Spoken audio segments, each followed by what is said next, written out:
जो पूरे हिंदुस्तान से फोन आए, कॉल्स आए, ईमेल आए और मुझे पूछा गया कि हम एक चीज से बड़े परेशान हैं कि लोगों की ना बहुत आती है। मैं बताना चाहता हूं उन सारे लोगों को, ये ना नहीं है, ये न्यू अपॉर्चुनिटी है।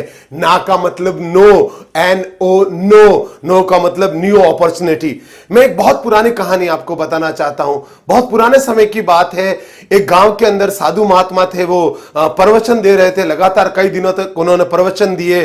प्रवचन पूरे करके वो दूसरे गांव की ओर जाने लगे। अगले दिन सुबह प्रातः काल वो प्रवचन के लिए दूसरे गांव में जा रहे थे। साधु महात्मा जी आगे चल रहे थे, पीछे पीछे उनके बहुत सारे भक्तगण चल रहे थे। तभी तालाब के किनारे क्या देखा कि एक बिच्छू पानी में डूब रहा था। महात्मा जी ने जब ये देखा बिच्छू को पानी में डूबते हुए, तो वो घुटनों के बल नीचे बैठे और उस पानी में से उस बिच्छू को बाहर निकाला। जैसे उस बिच्छू को बाहर निकालने लगे तो उस बिच्छू ने डंक मार दिया। साधु महात्मा जी एकदम तिलमिलाए और उन्होंने उसको किनारे पे छोड़ दिया। पीछे बहुत सारे भक्तगण आ रहे थे, तो उनके पैरों से मिट्टी करके दोबारा वो बिच्छू पानी में गिरा। महात्मा जी फिर दोबारा उसको पानी से बाहर निकाला, फिर वो पानी में गिरा 2 बार, 3 बार, 5 बार, 7 बार लगातार। जैसे ही महात्मा जी उसको पानी से बाहर निकाल के रखते और जैसे ही पानी से बाहर निकालते, वो एक डंक मार देता। डंक मार के पीछे भक्तगण देख रहे थे, उनको समझ में नहीं आ रहा था उनको। साधु महात्मा जी का हाथ पूरा सूजन आ गया। भक्तों से ये देखा नहीं गया।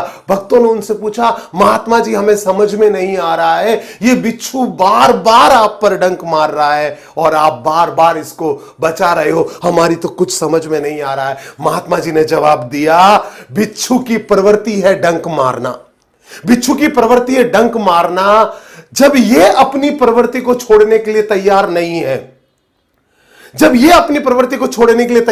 है, तो मैं साधु हूं और मेरी प्रवृत्ति है बचाना। जब ये बिच्छू अपनी डंक मारने की प्रवृत्ति को नहीं छोड़ सकता, तो मैं इसको बचाने की प्रवृत्ति कैसे छोड़ दूं? यही तो मैं आपको बताना चाहता हूं। जो लोग आपको ना दे रहे हैं ना, उनकी प्रवृत्ति है ना देना। बता रहा हूं आपको, जब ये लोग अपनी ना देने की प्रवृत्ति को छोड़ने के लिए तैयार नहीं है, तो हम अपने प्लान दिखाने की प्रवृत्ति को कैसे छोड़ दें? दोस्त याद रखना, कामयाबी बहुत आसानी से मिलेगी, बहुत आसानी से, पर वहां तक जाने के लिए आपको ना सुननी पड़ेगी।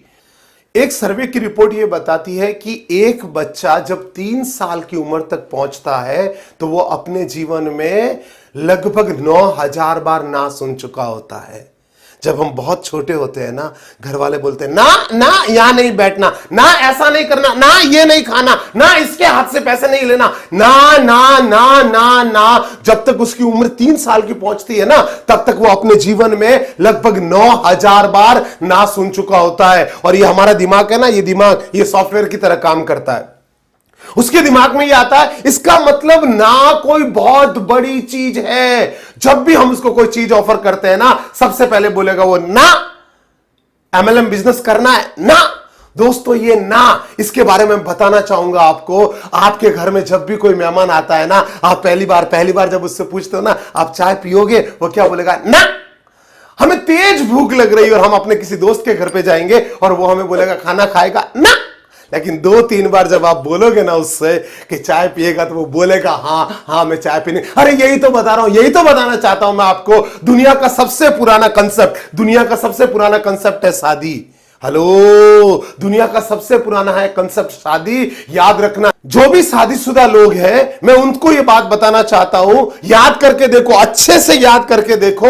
या तो आपको 4-5 बार किसी ने रिजेक्ट किया, या तो आपने किसी को रिजेक्ट किया। यही तो बात समझने की है ना यार, कि दुनिया का इतना पुराना कंसेप्ट में भी पहली बार लोग हां नहीं भरते। क्या आज तक कभी आपने सुना कि लड़के वाले लड़की वालों के यहां रिश्ता लेकर आए और लड़की वालों ने बोला आइए साहब, हम तो तैयार बैठे, हमारी बेटी को लेके जाइए? नहीं बोला, आज तक नहीं बोला।